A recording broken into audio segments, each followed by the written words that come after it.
Hi guys, Big Bomb Mulgrew here, and I just want to introduce you to my second fail and wins video. This one's going to be focusing on when is a good time to push and attack and when is a good time to fall back. Now this is something you only become good at with a lot of experience and getting used to, but it is very, very useful to look back at your previous games or watch your team's fights and just reflect on them a little bit. It's quite difficult to always make the right decision in the spur of the moment, but Dota is very much a game based that will go one way or another depending on what decisions you make.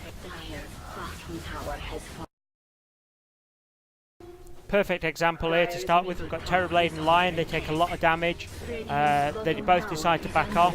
Shadow Fiend decides to chase him. He doesn't really get a lot of damage off, but he does end up getting killed by a Lion, and Zeus picks up the kill.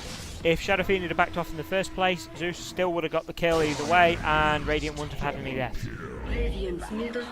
So here we see Dire trying to turn back a Radiant push. Now, watch Terrorblade. He starts chasing the enemy team, but he realises Zeus is behind him, and instead of chasing, he turns back and kills Zeus. He takes a lot of damage in the process, but then the rest of the Dire team, including Terrorblade, back off. Dire don't pick up any deaths, but they do pick up a couple of kills, and all the Dire team survive. They heal up very quickly and they're able to get back in the fight. Now this one's a personal favourite because it's so close. Now if you take a look at the map, you'll see that Radiant has quite a significant advantage, and they're about to push the Dire's last barracks. It does end up very, very close, so the Radiant can be excused for just going for a base race on this one. What they fail to realise is just how rapidly Terrorblade can push once he's got a Manta, even if he's solo. If you watch this, I was sort of 50-50. I was playing Terrorblade, I was 50-50 whether I'd be able to finish this race solo. But I had some of my team with me as well. It did end up very close in the end, but what should have gone down here is the Radiant would have TP'd back. They had a gold advantage already, and they had a level advantage. They should have come back and defended. Like I say, it was quite close, so them getting it wrong is very, very excusable. You know, in the situation they're in, anyone can be excused for thinking they'd have won the base race. But unfortunately, it didn't turn out that way. Terrorblade can push very, very quickly once he's got a Manta. He can take things down very rapidly.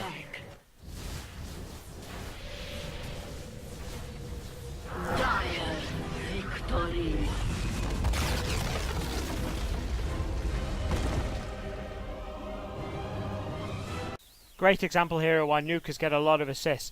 Now, I managed to stun Wraith King in this moment, playing as Wind Ranger.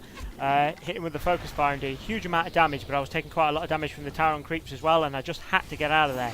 Wraith King was very close to death. I ran out, and Bloodseeker runs in and picks up a kill. If I'd have kept pushing, I'd have died. Here we've got a Bloodseeker trading hits with the Zeus. They both end up on quite low health, and it looks like the Zeus could take out Bloodseeker with one hit of his lightning. Fortunately, he doesn't have the lightning to get off, and what he doesn't realise is Bloodseeker can one-hit him at this point. So Zeus chases Bloodseeker, and Bloodseeker just turns around and hits him. Now, a lot of people, when they're this low on health, will just run. But you really need to be aware of your enemies and when you can turn around and kill them. Go easy. First blood. The twin shall not thirst for long. Another example here from slightly later in the same game. We have Bloodseeker get the Rupture off on Zeus, and for some strange reason, Zeus decides he wants to go on Bloodseeker, so he runs towards him, taking a huge amount of damage. Now, Zeus definitely should have got back here. Bloodseeker, I feel, if it had been a little bit quicker with getting out, he might have just got out without the death.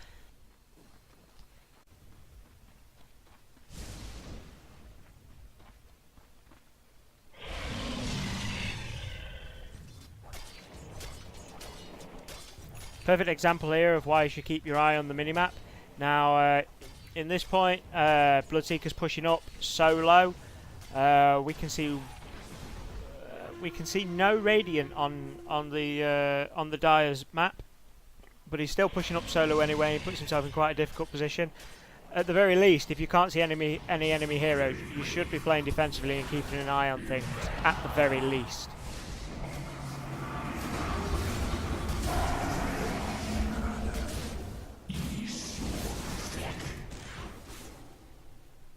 Fantastic play here by Pink Sweets. Now the first one's pretty standard, but the second kill and the third kill are fantastic. Now she backs off because, to save taking damage from Timbersaw, but realises that she can kill Viper only taking minimal damage from the blade still. Then she runs away, and Timbersaw chases her while he's running around in a field of ghouls. You really should not chase Death Prophet while she's got her ghouls off.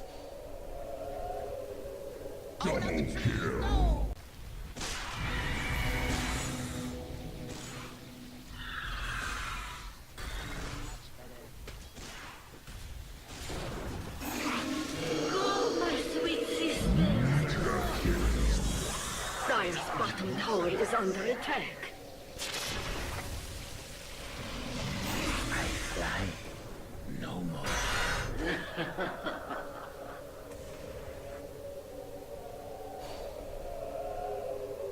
Oh, not the trees, no! Again, another brilliant play here by Pink Sweet. She's following Tiny and Wraith King when they're on virtually no health. She manages to get the kill on Tiny. Wraith King's too far away. Even though she could one-hit him, she decides to back off. As she backs off, she runs into Zeus, who was on full health, and she manages to kill him. Now, if she chased Wraith King, she wouldn't have got the kill on Zeus. And here's one that went badly for our team. Now, if you're near a Death Prophet and she pops her ult, you've got two choices. Either you run and get out of the way, or you kill her very quickly. Never ever focus on anyone else while Death Prophet is flooding you with a ghoul. Radiant's bottom tower is under attack. I do hope you've enjoyed the video, guys. If you found it handy or you've enjoyed it, I'd appreciate a like, favourite and subscribe. See you soon.